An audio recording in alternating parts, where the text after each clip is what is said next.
কেন একজন কিশোর গ্যাংয়ে যোগ দেয়? বাংলাদেশের এমন একটা সমস্যা নিয়ে যেটা এখন মূর্তিমান আতঙ্কের নাম কিশোর গ্যাং। বরগুনা সরকারি কলেজের সামনে দিনে দুপুরে ধারালো অস্ত্র দিয়ে কুপিয়ে হত্যা করা হয়। সবচেয়ে উদ্বেগজনক যে বিষয়টি সেটা হলো রাজনৈতিক পৃষ্ঠপোষকতা।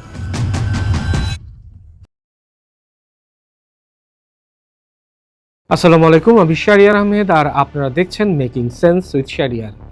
আজকের ভিডিওতে আমরা কথা বলবো বাংলাদেশের এমন একটা সমস্যা নিয়ে যেটা এখন মূর্তিমান আতঙ্কের নাম কিশোর গ্যাং। ঢাকা থেকে চট্টগ্রাম, বরগুনা থেকে সিলেট, সারা দেশে ছড়িয়ে পড়েছে এর বিষবাষ্প। এবং অ্যালেক্স ইমনের হত্যাকাণ্ড আমাদের আবারও মনে করিয়ে দিল এই অন্ধকারটা কতটা গভীর।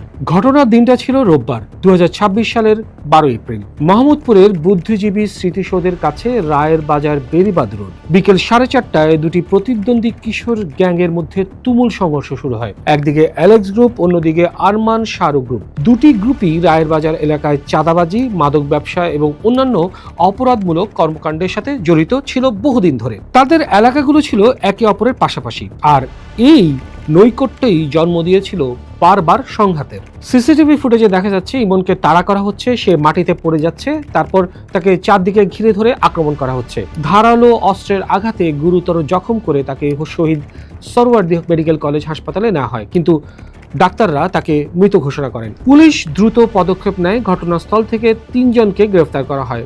মোহাম্মদ সাইফ, বয়স 23, তুহিন, বয়স 20 এবং মোহাম্মদ রাব্বি কাজী, বয়স 25। তাদের কাছ থেকে উদ্ধার করা হয় 3টে চাপাতি, একটি কাটার এবং একটি স্টিলের প্লেট, যেটা সংঘর্ষের সময় ঢাল হিসেবে ব্যবহৃত হয়েছিল। পরবর্তীতে আরও 3 জনকে গ্রেফতার করা হয়। মোট 6 জনকে ঢাকা মেট্রোপলিটন ম্যাজিস্ট্রেট আদালত 4 দিনের রিমান্ডে প্রেরণ করে। ইমনের মা ফেরদৌসী বেগম মোহাম্মদপুর থানায় একটি হত্যা মামলা করেন, যেখানে 21 জনকে নাম সহ এবং আরও 10-12 জনকে অজ্ঞাত হিসেবে আসামি করা হয়। কিন্তু অ্যালেক্স ইমনের হত্যাকাণ্ড কোনো বিচ্ছিন্ন ঘটনা নয়, এটা একটি দীর্ঘ ধারাবাহিকতার অংশ।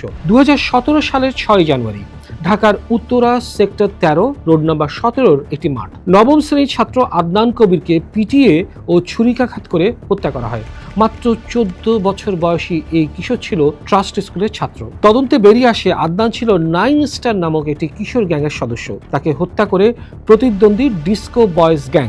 আর এই ঘটনার মধ্যে দিয়ে প্রথম জাতীয় পর্যায়ে আলোচনায় আসে কিশোর গ্যাং শব্দটি। র্যাবের তদন্তে দেখা যাচ্ছে শুধু উত্তরাতেই সক্রিয় ছিল 2 ডজনেরও বেশি কিশোর গ্যাং। ডিস্কো বয়েজ, বিগ বস, 9 স্টার, 9mm, পাওয়ার বয়েজ, ডার্ক শ্যাডো, এরকম আরো অনেক। এদের বেশিরভাগ সদস্য ছিল উচ্চবিত্ত এবং উচ্চ মধ্যবিত্ত পরিবারের ছেলেমেয়েরা। 2 বছর পর 2019 সালের 26শে জুন বরগুনা সরকারি কলেজের সামনে দিনে দুপুরে ধারালো অস্ত্র দিয়ে কুপিয়ে হত্যা করা হয় রিফাত শরীফকে। মোবাইল ফোনে ধারণকৃত সেই ভিডিও সোশ্যাল মিডিয়ায় ভাইরাল হয়ে যায়। হত্যাকারী সাব্বির হোসেন নয়ন, যে নয়ন বন নামে পরিচিত ছিল, সে একটি স্থানীয় কিশোর গ্যাং পরিচালনা করত। এই ঘটনা প্রমাণ করলো কিশোর গ্যাং শুধু ঢাকায় নয়, ছড়িয়ে পড়েছে জেলা শহরগুলোতেও। এখন আপনি ভাবতে পারেন এগুলো তো বিচ্ছিন্ন ঘটনা, কিন্তু সংখ্যা দেখলে বুঝবেন ছবিটা কতটা ভয়াবহ। 2024 সালের এপ্রিলে স্বরাষ্ট্র মন্ত্রণালয়ে জমা দেওয়া একটা বিশেষ প্রতিবেদন অনুযায়ী সারা দেশে সক্রিয় কিশোর গ্যাংয়ের সংখ্যা প্রায় 237টি। এর মধ্যে সবচেয়ে বেশি ঢাকা শহরে 127টি, এরপর চট্টগ্রামে 57টি, এবং এই গ্যাংগুলোর মোট সদস্য সংখ্যা প্রায় 1600 জনের বেশি। কিন্তু এটা শুধু হিমশৈলের চূড়া। 2022 সালের একটি পুলিশ রিপোর্টে বলা হয়েছিল দেশে 173টি কিশোর গ্যাং আছে। মাত্র 1.5 বছরে সেই সংখ্যা বের হয়েছে 237, অর্থাৎ 37% বৃদ্ধি। ইউনিসেফের হিসেব অনুযায়ী বাংলাদেশে 10 থেকে 19 বছর বয়সী কিশোর কিশোরীর সংখ্যা প্রায় 3 কোটি 20 লাখ, যা মোট জনসংখ্যার প্রায় 20%। এই বিশাল জনগোষ্ঠীর একটি অংশ যখন অপরাধের পথে পা বাড়ায়, তখন পরিণতি কি হতে পারে ভেবে দেখুন। দেশ রূপান্তরের একটি প্রতিবেদন অনুযায়ী শুধু ঢাকায় অপরাধমূলক কর্মকাণ্ডে জড়িত 40% কিশোর, আর দেশে 200-রও বেশি কিশোর গ্যাং রয়েছে, যাতে 5000-এরও বেশি সদস্য রয়েছে। ঢাকা শিশু আদালতের নথি বলছে গত 15 বছরে রাজধানীতে কিশোর গ্যাং সংশ্লিষ্ট সংঘর্ষ ও দ্বন্দ্বে প্রায় 200টি খুনের ঘটনা ঘটেছে। এর মধ্যে শুধু গত 2 বছরেই 36 জন খুন হয়েছে। এখন প্রশ্ন হলো কেন একজন কিশোর গ্যাংয়ে যোগ দেয়? ঢাকা বিশ্ববিদ্যালয়ের সমাজ কল্যাণ গবেষণা ইনস্টিটিউটের সহযোগী অধ্যাপক তহিদুল হক বলেন, সামাজিকভাবে কিশোরদের প্রতিহত করার জায়গাটা অনেক দুর্বল। সামাজিক প্রতিষ্ঠানগুলো দায়িত্বশীল ভূমিকা পালন করতে পারছে না। বিশেষজ্ঞদের মতে বেশ কয়েকটি কারণ কাজ করছে। প্রথমত, পারিবারিক বন্ধন শিথিল হয়ে যাওয়া।